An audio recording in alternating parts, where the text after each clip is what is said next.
Halo. Selamat malam. Ya, selamat malam Bang. Silakan Bang. Saya mau tanya dulu Bang, Malam. kenalan dulu ya Bang ya. Itu suara apa Bang yang masuk ke dalam sini Bang? Nampak-nampaknya di situ ada TV atau apa Bang? Kritikan HP. Ya, karena suaranya masuk sini Bang. Suara HP Anda masuk sini. Udah? Oh, udah sekarang ya. Kenalan dulu Bang. Apakah Anda seorang Muslim atau bagaimana? Silakan Bang. Muslim, Bang. Oke, Muslim. Silakan Bang. Apa yang mau Anda sampaikan? Silakan. Boleh bertanya? Boleh Bang, boleh. Boleh bertanya ya? Tentu saja boleh. Kenapa tidak boleh? Silakan. Coba tunjukkan Yesus punya Tuhan. Dalilnya, Bang? Adakah? Coba tunjukkan. Penasaran saya.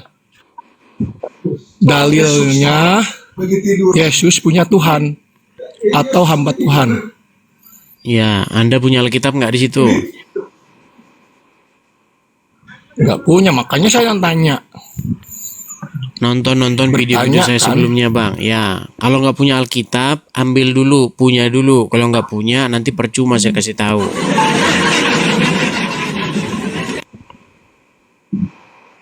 Lah, Iya, gimana? Maka Saya mau ngasih bertanya. taunya gimana? Anda nggak punya gimana? Gimana saya mau ngasih tahu Anda tidak punya? Saya kasih tahu juga nanti di Kalau kitab Abang Udin Kristen Anda kah? tidak tahu. Muslim kah? Mana? Islam kah? Siapa? Kristen, Abang? Saya seorang Kristen. Yakin? Oke, Anda nonton dulu ya, nonton dulu. Biasain dulu nonton channel ini, Anda belum biasa. Masa dia nanya, saya Kristen? Oke, silakan. Kita kasih naik ada Bacan Duko ya, silakan Bacan Duko. Ya, selamat malam saudara Bacan Duko. Malam Bang Edis. Ya, silakan Bacan Duko, nyalakan kamera dulu.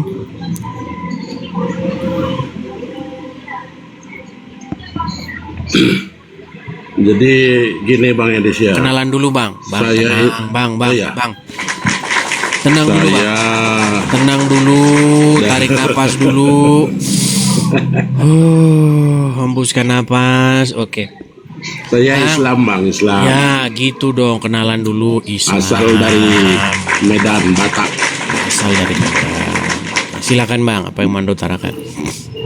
Nah begini Bang Edis, saya sebenarnya naik ini bukan untuk diskusi sama Bang Edis, apalagi mau berdebat, pasti kalah saya.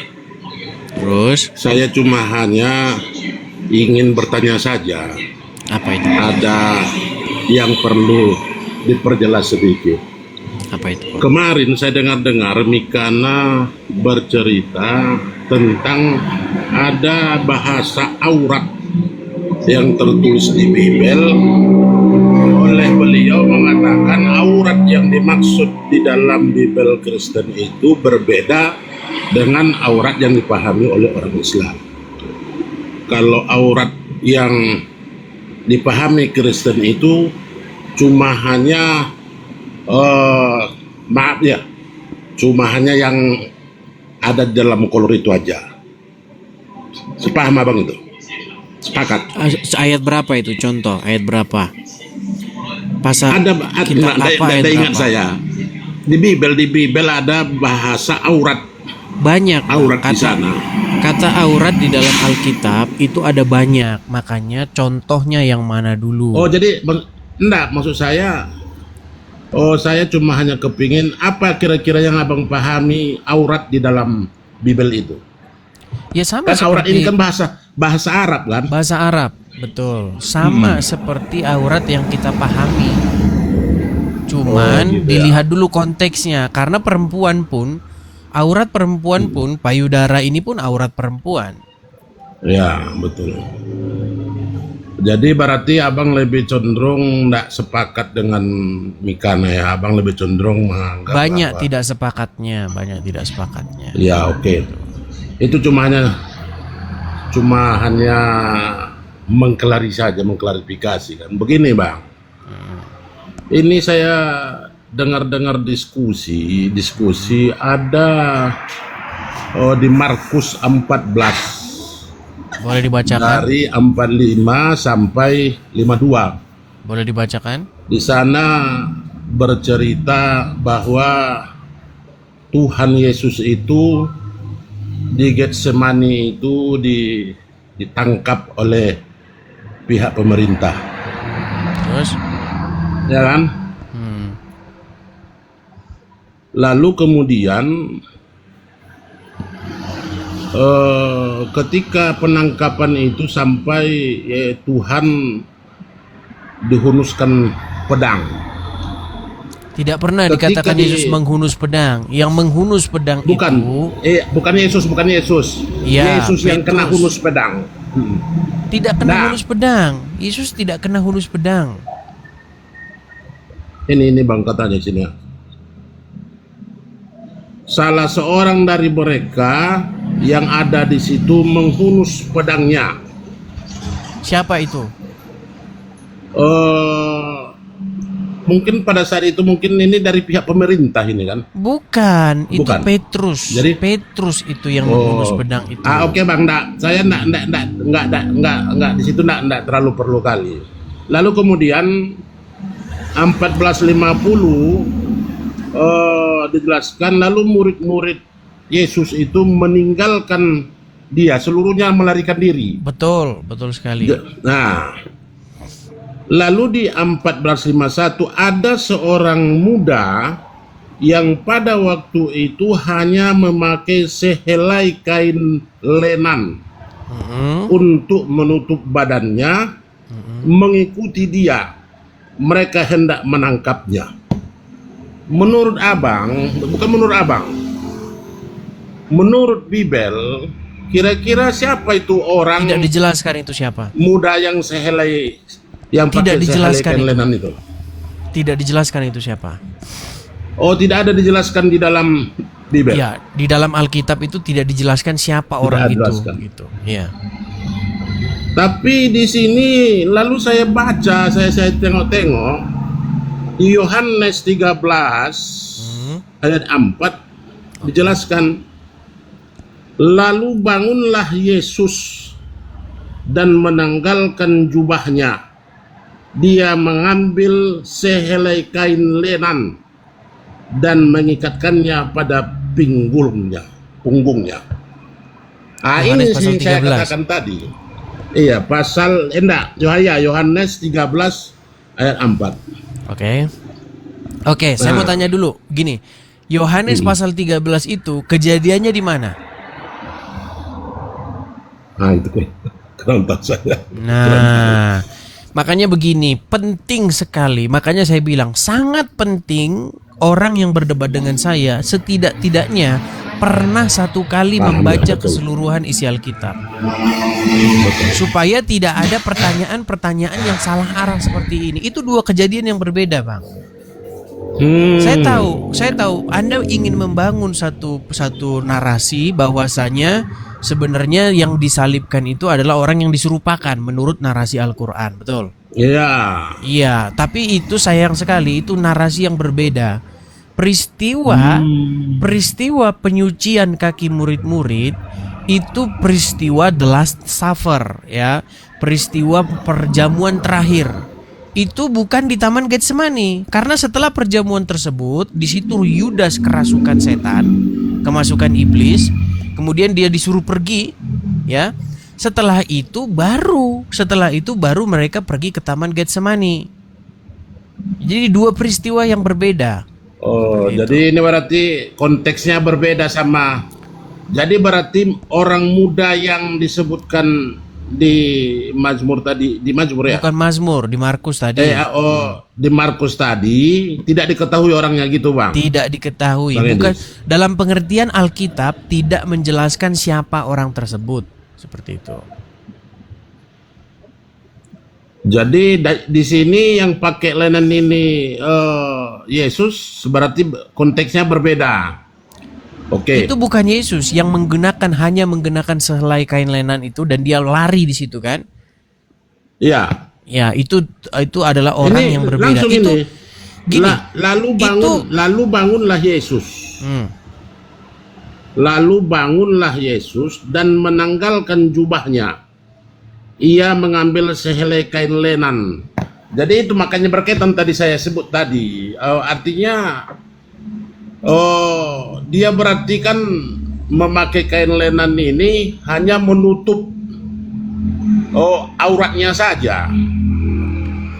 Begini. Makanya ada berhubungan itu, tadi saya tanya aurat tadi. ya, itu peristiwa pembasuhan kaki murid-murid gitu. Yesus yang adalah Tuhan, ya, Yesus yang adalah seorang yang harusnya kakinya dicuci, dia malah mencuci kaki murid-muridnya seperti itu. Makanya dia berkata, aku yang adalah guru dan Tuhan justru malah mencuci kakimu. Makanya ini contoh atau teladan yang diberikan Yesus kepada murid-murid untuk saling melayani begitu. Jangan bertingkah atau berpola seperti seorang yang harus dilayani begitu. Justru sebaliknya harus melayani. Gitu. Itu teladan untuk memberikan pelayanan, bukan untuk teladan untuk memberikan harus dilayani seperti bos begitu. Itu maksudnya perikop ayat tersebut. Oh, berarti tidak ada hubungannya sama ayat tadi ya? Nggak ada. Tapi lalu begini, ada pertanyaan, ya. Ini dulu kita kelarin bang. Tapi Anda di pinggir jalan ini agak sedikit masuk itu Iya, suara mobil-mobil lewat. ini. Gini, baik. Saya katakan sebenarnya tidak perlu Bang Edi clearkan. Kalau udah berbeda memang mau dapakan lagi. Kan tidak mungkin saya bersikeras. Kita ini bukan berdebat, saya mau bertanya aja. Iya, karena Cuma itu memang peristiwa yang berbeda. Gini, makanya kesalahan Bang Bacan di sini adalah tidak membaca Alkitab itu secara keseluruhan dulu. Makanya kalau sudah membaca secara keseluruhan, tidak mungkin muncul pertanyaan semacam ini. Nah, sekarang saya mau bertanya balik. Karena Anda bertanya, saya pun boleh bertanya ya. Pertanyaan semacam itu timbul karena Bang Bacan berpikir bahwasanya narasi Al-Quran adalah sosok yang disalib itu sesungguhnya bukanlah Yesus, tetapi orang yang diserupakan tadi. Makanya ketika Anda cari dalam Alkitab, bisa jadi ini orang ini kan begitu. Nah baik, saya mau tanya. Janganlah Bang Edi sebenarnya nanti aku aja yang bertanya. Nah berarti iman Anda nggak bisa ditanya ini. Bukan. Enggak. Begini, dalam diskusi yang adil, kebenaran itu tidak perlu takut kalau dipertanyakan, betul? Enggak, begini Bang. Artinya kan saya udah dasari tadi di awal-awal kan. Artinya kalau kita nanti berdiskusi berdebat enggak seimbang nanti itu. Berarti Bang Bacan takut ditanya. Bukan. Enggak seimbang tanya nanti. Seputar gini, Bang. Aku tanya begini, saya mau tanya tentang logika bahwasanya Yesus, tentu yang Anda maksud itu Isa ya, itu tidak disalib tapi diserupakan. Saya mau tanya soal itu, boleh? Jangan lagi, Bang. Kenapa takut ditanya soal itu? Makanya kan saya bilang dari awal-awal sama Abang kan, saya ini bukan mau diskusi, apalagi mendebat Bang Edis. Enggak, saya cuma pun tidak berdebat. bertanya. Begini, saya pun tidak berdebat begitu. Saya ingin mempertanyakan logika seperti itu, logika orang diserupakan itu, begitu loh. Nggak usah lah Bang. Yang penting udah Abang jawab ini. Udah Abang jawab. Terima kasih banyak ya. Baik, sama-sama kalau begitu. Baik, saya turunkan ya Bang ya. Terima kasih banyak Bang Edis. Sehat Bang Edis ya. Ya, oke Bang. Ya, itulah ya teman-teman, berani bertanya dia tapi takut ditanya. Saya sudah bilang, saya sudah jelaskan. Teman-teman sekalian, kebenaran itu tidak perlu risau, tidak perlu gentar, tidak perlu takut untuk dipertanyakan. Justru kebohonganlah yang perlu dilindungi dan tidak boleh ditanya. Begitu. Mempertanyakan sesuatu kebohongan yang ditutup-tutupi biasanya teman-teman diancam, dipersekusi, ya kan, dianiaya, apalagi ya dikatakan tapir dan bla bla bla bla. Ayo, kalau memang kebenaran tidak perlu takut untuk diuji. Akan Rahman.